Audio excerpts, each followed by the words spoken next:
Bonjour à tous, passionnés de foot ou non. Nous allons aujourd'hui vous parler d'un sujet sensible. D'un sujet houleux. Voire douloureux. Rennes, Nantes, quel est le meilleur club de l'Ouest? Mais pourquoi une telle rivalité? Eh bien, elle date de l'après-guerre et de l'éternelle question du rattachement administratif de Nantes à la Bretagne. Les rencontres opposant Nantes et Rennes sont donc qualifiées de derby de l'Ouest.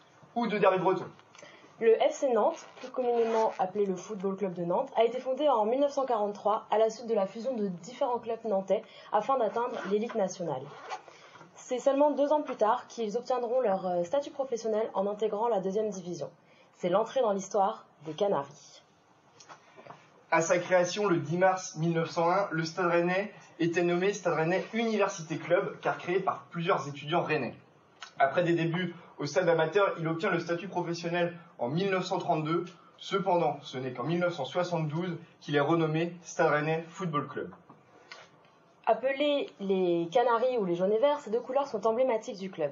Elles ont été choisies par l'un des 2 créateurs qui possédait une écurie et dont le meilleur cheval était toujours monté par un jockey habillé en jaune et vert.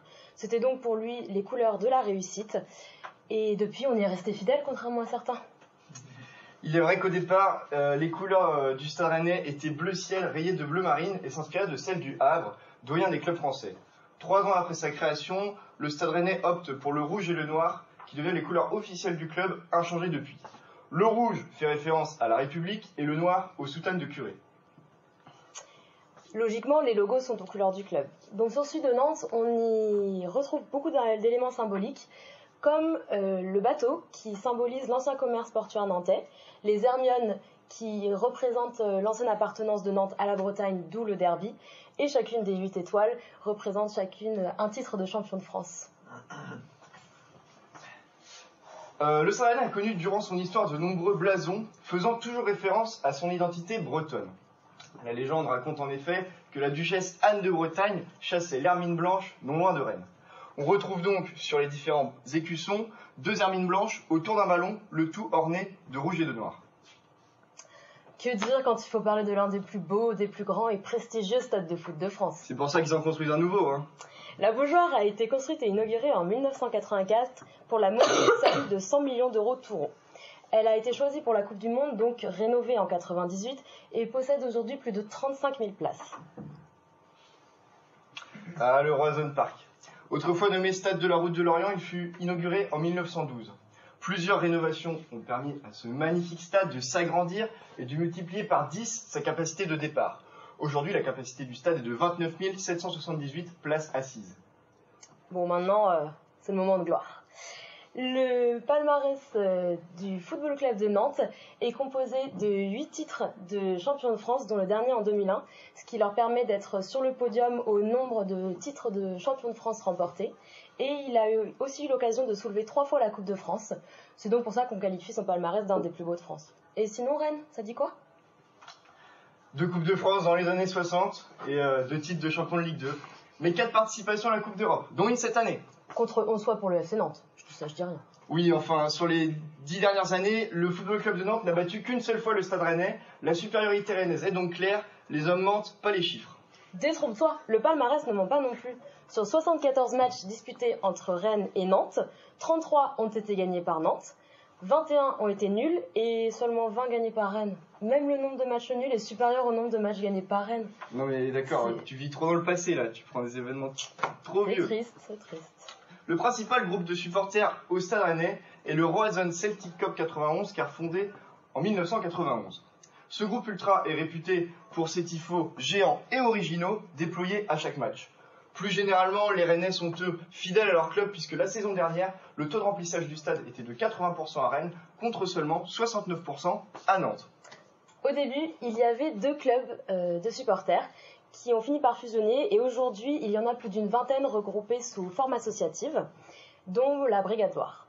De plus, le public nantais est réputé pour être exigeant envers ses joueurs et avoir le sang chaud, on va dire. Exigeant, voire même ridicule. On se rappelle tous de cette magnifique saison 2008-2009 où la relégation en Ligue 2 du Football Club de Nantes provoque des jets de cartes abonnés sur la pelouse, ainsi qu'un envahissement du terrain par vos pseudo-supporters, qui a donc mis fin à la rencontre avant même la fin du match. Si tu prends des événements comme ça, moi aussi j'en ai un beaucoup plus glorieux à te raconter. Rappelons-nous du quart de finale de la Coupe de l'UEFA en 85, où Europe 1 avait donné à chaque supporter un briquet afin d'illuminer le stade. C'était un spectacle magnifique, bien plus beau que tous les tifos imaginables, même ceux de Rennes. Ouais, pas mal, mais bon, ça fait quand même plus de 30 ans. Depuis, beaucoup de choses ont changé, les tensions n'ont fait que de s'accroître entre Rennais et Nantais, comme par exemple lors du derby de 2013 où des ultras de la Brigade Loire sont allés voler le tifo de ceux de Rennes. Mais bon, je peux comprendre, vous n'aviez pas envie d'avoir une énième humiliation en tribune cette fois-ci. Parlons-en des rituels avant-match. On pourrait par exemple évoquer les chants des supporters. Nous avons le légendaire hymne de la Beaujoire connu de tous, tandis que vous n'avez tellement rien à dire sur votre club que votre hymne est à la gloire des galettes de saucisses. Ouais, c'est trop bon. Oui, mais c'est quand même un plat pour les pauvres à l'origine. Ok, d'accord. Mais bon, au moins, c'est drôle. C'est pas hyper raffiné, mais ça donne une âme au club. Contrairement à vous, vous n'en avez pas. Je me rappelle, il y a 2 ans, lors du derby Rennes-Nantes, 4-0 à la mi-temps pour Rennes. Les Nantais ont quitté le stade. C'est une vraie humiliation. Terminé, bonsoir. Avant le match, à la mi-temps. Ok, mais regarde ça. Ça te rappelle pas quelque chose ? Si, le pénalty arrêté par votre gardien la semaine dernière lors du derby. Magnifique. Il permet quand même à Nantes de ne pas perdre et de conserver le score à 1 partout. Oui, mais Nantes n'a plus battu Rennes depuis 5 ans. N'empêche que le meilleur club de l'Ouest, c'est Nantes. Rennes.